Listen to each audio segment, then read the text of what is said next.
Pasal 10. Makhluk-makhluk roh, pengaruhnya atas kita. Apakah malaikat membantu orang-orang? Bagaimana roh-roh fasik mempengaruhi manusia? Perlukah kita takut kepada roh-roh fasik? Paragraf 1. Pertanyaan. Mengapa kita sebaiknya tahu tentang malaikat? Untuk mengenal baik seseorang, kita biasanya perlu mengenal keluarganya. Demikian pula, untuk mengenal Allah Yehuwa, kita perlu lebih mengenal keluarganya yang terdiri dari para malaikat. Alkitab menyebut malaikat sebagai putra Allah. Ayub 38 ayat 7. Maka, apa peranan mereka dalam maksud tujuan Allah? Apakah mereka ikut berperan dalam sejarah manusia? Apakah para malaikat mempengaruhi kehidupan Anda? Jika ya, bagaimana caranya? Paragraf 2. Pertanyaan. Bagaimana asal mula para malaikat dan berapa jumlah mereka? Malaikat disebutkan ratusan kali dalam Alkitab. Mari kita bahas beberapa di antaranya untuk mengetahui lebih banyak tentang mereka. Bagaimana asal mula para malaikat? Kolose 1 ayat 16 mengatakan, melalui Dia, Yesus Kristus, segala perkara lain diciptakan di surga dan di bumi. Jadi, semua makhluk roh yang disebut malaikat diciptakan satu persatu oleh Allah Yehuwa melalui putra sulungnya. Berapa jumlah mereka? Alkitab menunjukkan bahwa ada ratusan juta malaikat, dan mereka semua memiliki kekuatan yang hebat.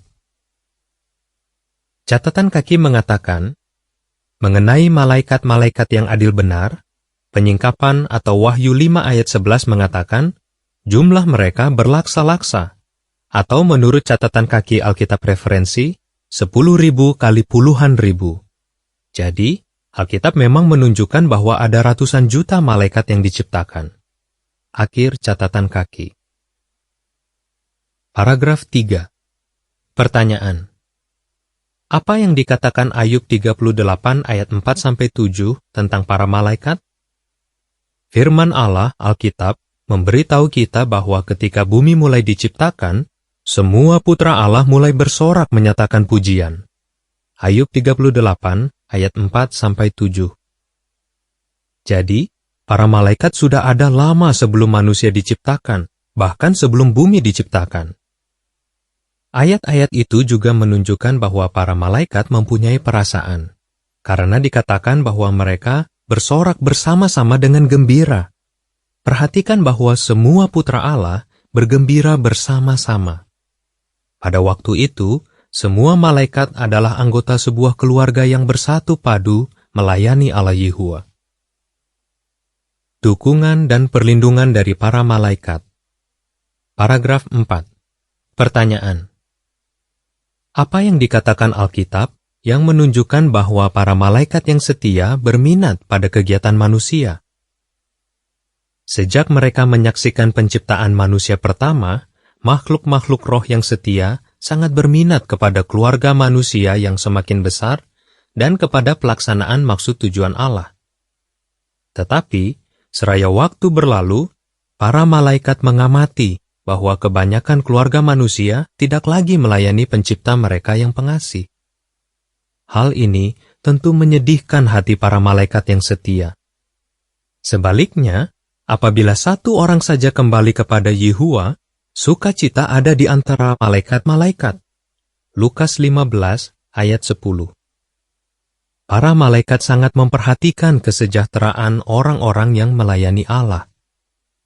Itulah sebabnya kita bisa mengerti bahwa Yehuwa berulang kali menggunakan malaikat untuk menguatkan dan melindungi hamba-hambanya yang setia di bumi. Mari kita lihat beberapa contoh. Paragraf 5. Pertanyaan. Sebutkan beberapa contoh dalam Alkitab tentang dukungan para malaikat. 2 malaikat membantu menyelamatkan Lot, pria yang adil benar itu, beserta kedua putrinya dari kehancuran kota Sodom dan Gomora yang fasik dengan menuntun mereka keluar daerah itu. Berabad-abad kemudian, Nabi Daniel dilemparkan ke dalam lubang singa, tetapi ia tidak diapa-apakan oleh singa-singa itu. Ia mengatakan, "Allahku mengutus malaikatnya dan menutup mulut singa-singa ini." Daniel 6 ayat 22. Pada abad pertama Masehi, malaikat membebaskan Rasul Petrus dari penjara. Selain itu, para malaikat menguatkan Yesus pada awal pelayanannya di bumi. Dan, tidak lama sebelum kematian Yesus, malaikat muncul di hadapannya dan menguatkannya. Hal itu pasti membesarkan hati Yesus pada saat-saat yang sangat penting dalam kehidupannya. Paragraf 6. Pertanyaan A. Bagaimana para malaikat melindungi umat Allah dewasa ini? Pertanyaan B. Pertanyaan apa saja yang akan kita bahas? Dewasa ini, malaikat tidak lagi menampakkan diri kepada umat Allah di bumi. Walaupun manusia tidak dapat melihat mereka, malaikat-malaikat Allah yang perkasa masih melindungi umatnya, terutama dari bahaya rohani. Alkitab mengatakan, malaikat Yehuwa berkemah di sekeliling orang-orang yang takut akan Dia, dan Dia menyelamatkan mereka. Mazmur 34 ayat 7. Mengapa kata-kata itu seharusnya sangat membesarkan hati kita? Karena ada makhluk-makhluk roh yang fasik dan berbahaya yang ingin menghancurkan kita. Siapakah mereka? Bagaimana mereka bisa ada? Apa upaya mereka untuk mencelakai kita? Untuk mengetahui jawabannya, mari kita bahas sejenak suatu peristiwa yang terjadi pada awal sejarah manusia. Makhluk-makhluk roh yang menjadi musuh kita. Paragraf 7. Pertanyaan. Seberapa banyak orang yang dapat setan jauhkan dari Allah? Seperti telah kita pelajari di pasal 3, ada satu malaikat yang mengembangkan keinginan untuk menguasai makhluk-makhluk lain. Maka, ia menentang Allah. Malaikat ini kemudian dikenal sebagai setan si iblis. Selama sekitar 1600 tahun setelah ia memperdayakan Hawa, setan berhasil menjauhkan hampir semua orang dari Allah, kecuali beberapa orang yang setia, seperti Habel, Henoch, dan Nuh. Paragraf 8. Pertanyaan A. Bagaimana beberapa malaikat menjadi jahat dan kemudian disebut hantu? Pertanyaan B. Untuk dapat lolos dari air bah pada zaman Nuh, apa yang harus dilakukan hantu-hantu itu? Pada zaman Nuh, malaikat-malaikat lain memberontak terhadap Yehuwa.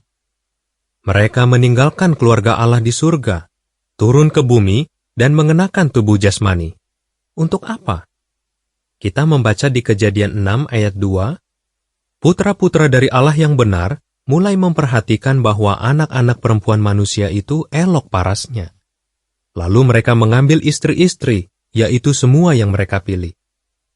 Tetapi, perbuatan para malaikat tersebut dan kebejatan yang diakibatkannya di antara umat manusia tidak Allah Yehuwa biarkan.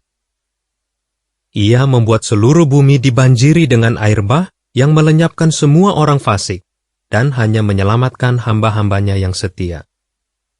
Jadi, para malaikat yang memberontak atau yang juga disebut hantu-hantu terpaksa meninggalkan tubuh jasmani mereka dan kembali ke surga sebagai makhluk roh. Mereka pun berpihak kepada si iblis yang kemudian menjadi penguasa hantu-hantu.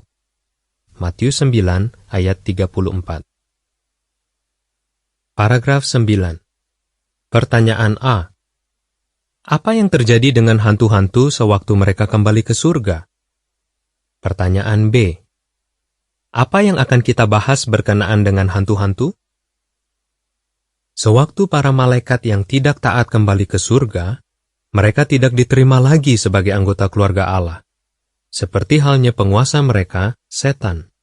Mereka sekarang tidak dapat mengenakan tubuh manusia, tetapi mereka masih melancarkan pengaruh yang sangat buruk atas manusia. Ya, dengan bantuan hantu-hantu inilah, setan sedang menyesatkan seluruh bumi yang berpenduduk. Penyingkapan 12 ayat 9. Bagaimana caranya? Hantu-hantu terutama menggunakan cara-cara yang dirancang untuk menyesatkan orang. Mari kita bahas beberapa di antaranya. Cara hantu-hantu menyesatkan. Paragraf 10. Pertanyaan. Apakah spiritisme itu? Untuk menyesatkan orang, hantu-hantu menggunakan spiritisme. Melakukan spiritisme artinya mengadakan hubungan dengan hantu-hantu, secara langsung maupun melalui seorang perantara atau dukun. Alkitab mengutuk spiritisme dan memperingatkan kita agar menjauhkan diri dari segala sesuatu yang berkaitan dengan itu. Spiritisme dapat diumpamakan seperti umpan yang digunakan seorang nelayan. Untuk menangkap berbagai jenis ikan, seorang nelayan menggunakan bermacam-macam umpan. Demikian pula, untuk menguasai segala macam orang, roh-roh fasik menggunakan berbagai bentuk spiritisme. Paragraf 11. Pertanyaan. Apakah ilmu ramal itu? Dan mengapa kita harus menghindarinya? Satu jenis umpan yang digunakan oleh hantu-hantu adalah ilmu ramal, yaitu upaya untuk mengetahui masa depan atau sesuatu yang bersifat gaib. Beberapa bentuknya adalah ramalan bintang, penggunaan kartu, bola kristal, ilmu garis tangan, dan ilmu tafsir mimpi. Meskipun banyak orang berpikir bahwa mempraktekkan ilmu ramal tidak berbahaya, Alkitab menunjukkan bahwa para juru ramal bekerja sama dengan roh-roh fasik. Misalnya, Kisah 16 ayat 16-18 menyebutkan bahwa suatu hantu tenung memungkinkan seorang gadis untuk mempraktekkan ilmu ramal. Tetapi, kesanggupan ini lenyap ketika hantu itu diusir darinya. Paragraf 12. Pertanyaan. Mengapa berbahaya untuk mencoba berkomunikasi dengan orang mati? Cara lain adalah dengan menganjurkan orang untuk meminta petunjuk kepada orang mati. Orang yang berduka karena ditinggal mati orang yang dicintai sering diperdayakan oleh gagasan yang keliru tentang orang mati. Seorang dukun mungkin memberikan keterangan khusus atau berbicara dengan suara yang kedengarannya adalah suara orang yang sudah mati itu.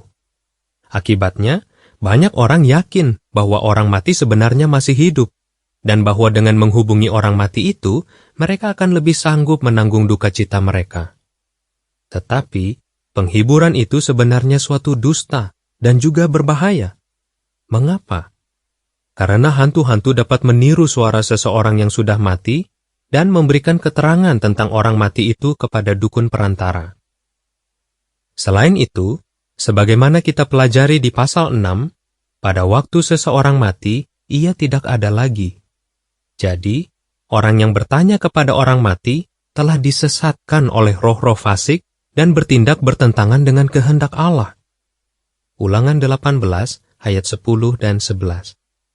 Karena itu, waspadalah, tolaklah umpan yang berbahaya dari hantu-hantu itu. Paragraf 13. Pertanyaan.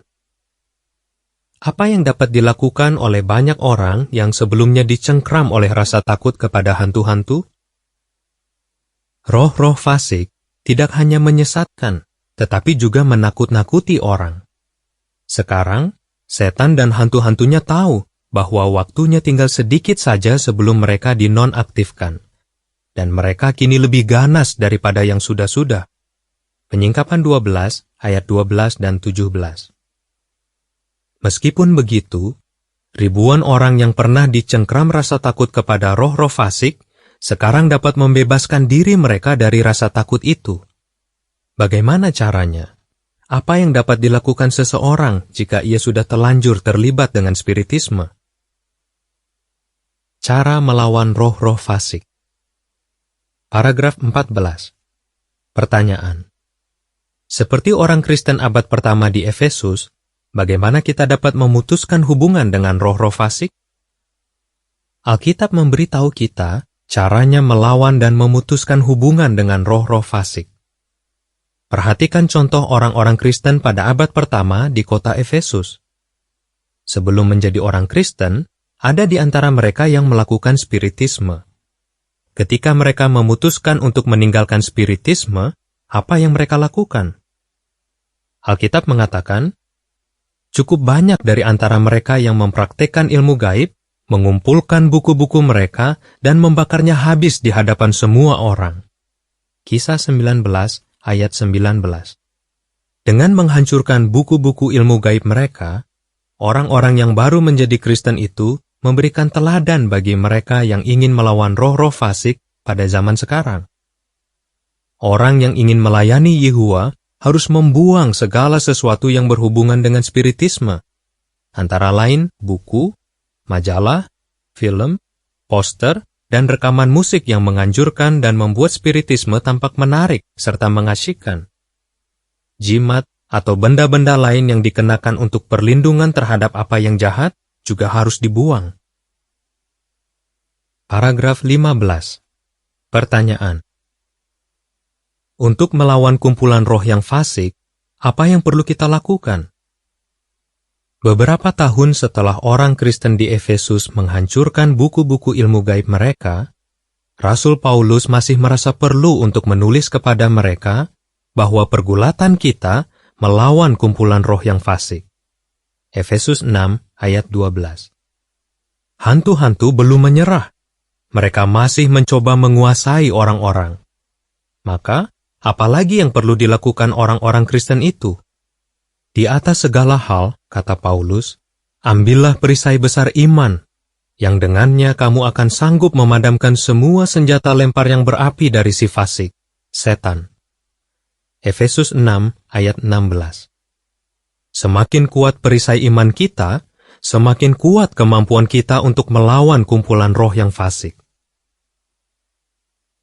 Paragraf 16. Pertanyaan. Bagaimana kita dapat menguatkan iman kita? Maka, bagaimana kita dapat menguatkan iman kita? Dengan mempelajari Alkitab. Kekokohan sebuah tembok sangat bergantung pada kekuatan fondasinya. Demikian pula, keteguhan iman kita sangat bergantung pada seberapa kuat dasar iman kita, yaitu pengetahuan yang saksama tentang firman Allah Alkitab. Jika kita membaca dan mempelajari Alkitab setiap hari, iman kita akan menjadi kuat. Seperti tembok yang kuat, iman tersebut akan melindungi kita dari pengaruh roh-roh fasik. Paragraf 17. Pertanyaan. Langkah apa yang perlu diambil untuk melawan roh-roh fasik? Langkah apa lagi yang perlu diambil orang-orang Kristen di Efesus? Mereka membutuhkan perlindungan tambahan karena mereka hidup di sebuah kota yang syarat dengan pengaruh hantu-hantu. Maka, Paulus memberitahu mereka, dengan setiap bentuk doa dan permohonan, teruslah berdoa pada setiap kesempatan dengan roh. Efesus 6 ayat 18. Kita juga hidup dalam dunia yang syarat dengan pengaruh hantu-hantu. Maka, untuk melawan roh-roh fasik, kita perlu berdoa dengan sungguh-sungguh kepada Yehuwa, memohonkan perlindungannya. Kita tentu saja perlu menggunakan nama Yehuwa dalam doa-doa kita. Jadi, kita harus terus berdoa kepada Allah agar Ia melepaskan kita dari si fasik, setan si iblis. Matius 6 ayat 13. Yehuwa akan menjawab doa yang sungguh-sungguh. Paragraf 18 dan 19. Pertanyaan A. Mengapa kita dapat yakin bahwa kita akan menang melawan makhluk-makhluk roh yang fasik? Pertanyaan B. Pertanyaan apa yang akan dijawab dalam pasal selanjutnya?